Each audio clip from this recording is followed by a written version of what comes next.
ГСП онлайн. Городские новости сейчас.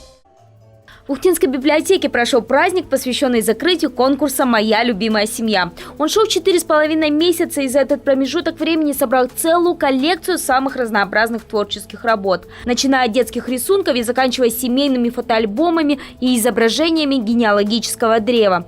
Этот конкурс привлек большое количество людей. Участников насчиталось почти 100 человек. Самому старшему больше 70 лет, а самому юному 5. Возможно, кто-то из них всерьез увлечется изучением своего рода, как организатор конкурса Екатерина Сатюк.